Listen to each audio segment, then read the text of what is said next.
Hello guys, അപ്പോൾ പുതിയ വീഡിയോയിലേക്ക് എല്ലാവർക്കും സ്വാഗതം. ഒരു ഉച്ച സമയമായിട്ട് അപ്പോഴാണ് വീഡിയോ എടുക്കുന്നത്. അപ്പോൾ ജലദോഷം ചെറിയൊരു മൂക്കടപ്പുണ്ട് കേട്ടോ. പൊന്നൂസിന് മൂക്കടപ്പായിരുന്നു. അപ്പോൾ ഈ ക്ലൈമറ്റിൻ്റെ ഇതായതുകൊണ്ട് എനിക്കും ചെറിയ മൂക്കടപ്പുണ്ട് കേട്ടോ. പിന്നെ ചെറിയൊരു തലവേദനയൊക്കെ ഉണ്ട്. പൊന്നൂസ് ഇപ്പം അങ്കൻവാടി പോയിട്ട് കുറച്ച് ദിവസങ്ങളായിട്ട്, കാരണം നമുക്ക് ജലദോഷം അങ്ങനെ കാര്യമായിട്ടില്ല, എന്നാലും മൂക്കടപ്പുണ്ട്. അതുകൊണ്ട് പിന്നെ വിടണ്ടെന്ന് വെച്ച് കുറഞ്ഞിട്ട് വിടാമെന്ന് വെച്ചു കേട്ടോ. അപ്പോൾ അതാ ഇതൊരു വെയിറ്റിംഗ് നോക്കുന്ന മെഷീനാണ് കേട്ടോ. അപ്പോൾ അവൾ നമുക്ക് വെയിറ്റൊക്കെ നോക്കുവാണ്. രാവിലെ അതിന് മുകളിൽ ഇതാണ് പല്ലൊക്കെ തേച്ച്. അപ്പോൾ വീട്ടിൽ ഇരിക്കുന്ന വെച്ചാൽ അവൾക്ക് അനങ്ങാതിരിക്കൽ എന്ത് ചെയ്താൽ. പിന്നെ വലിയ ക്ഷീണമൊന്നും ഇല്ലാത്തതുകൊണ്ടാണ് അവളിങ്ങനെ ആക്റ്റീവായിട്ടിരിക്കുന്നുണ്ട്. ക്ഷീണമൊക്കെ ഉണ്ടെങ്കിൽ അവൾ കരച്ചിൽ ബഹളമൊക്കെ ആട്ടോ. അപ്പോൾ ഇപ്പോൾ ഒരു വണ്ടിയൊക്കെ ഓടിച്ചിട്ട് നടക്കുകയാണ്.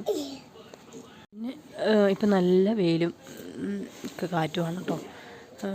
ചൂടുണ്ട്, അതുകൊണ്ട് സ്കിന്നൊക്കെ ഇങ്ങനെ ഡ്രൈ ആവുന്നൊരു അവസ്ഥയൊക്കെ ആട്ടോ ഇപ്പോൾ. ഇനിയിപ്പോൾ ഡിസംബർ ജനുവരിയൊക്കെ ആകുമ്പോൾ ആ ഒരു ഇതാണല്ലോ, കാറ്റും വെയിലും ഒക്കെ ആയിരിക്കും.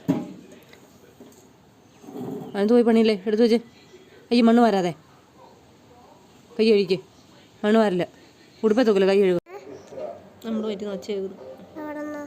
ഇനി ജലദോഷം മാറിയോ? ഇല്ല. അങ്കൻവാടി തന്നെ പഠിപ്പിക്കുന്നത്. പൊൻസിന് എഴുതാനൊക്കെ അറിയാം. ABCD ഒക്കെ പൊൻസിന് എഴുതാൻ അറിയാം ചിലതൊക്കെ, ഇല്ലടാ. പിന്നെ എന്താ അങ്കൻവാടി പോണേ? ജലദോഷം മാറിയിട്ട് അവൾ അങ്കൻവാടി പോകുന്നെന്നാട്ടോ പറഞ്ഞത് അല്ലേ?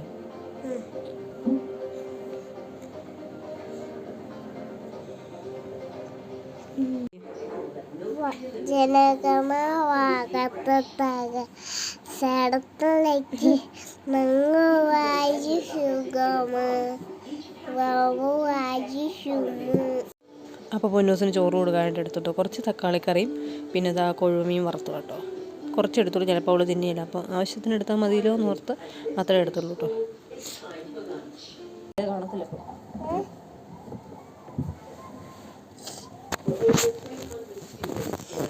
അങ്ങനെ കൈ പിടിക്കില്ല.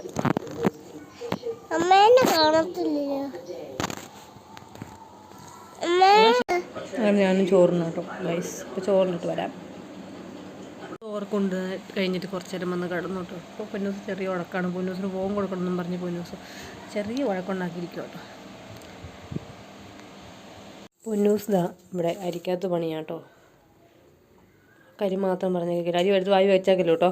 ആണിച്ചേ, വായു വെക്കല്ലോ കേട്ടോ. ഞാൻ കേക്ക് ഉണ്ടാക്കിക്കൊണ്ടിരുന്ന ഒരു കത്തി കേട്ടോ. അത് ക്രീമൊക്കെ ഇങ്ങനെ തേച്ച് കൊടുക്കുന്നത് അതായിരുന്നു. പിന്നെ ഇപ്പോൾ ചായ ഇടുകയാണ് കേട്ടോ. പിന്നെ നാടൻ പാലായതുകൊണ്ടാണ് ഇങ്ങനെ അതിന് മേലൊരു നെയ്യുടെ ഒരു ഇത് കേട്ടോ. പക്ഷേ ഇത് നല്ല വെള്ളം പോലെ ഇരിക്കുന്ന പാലാട്ടോ.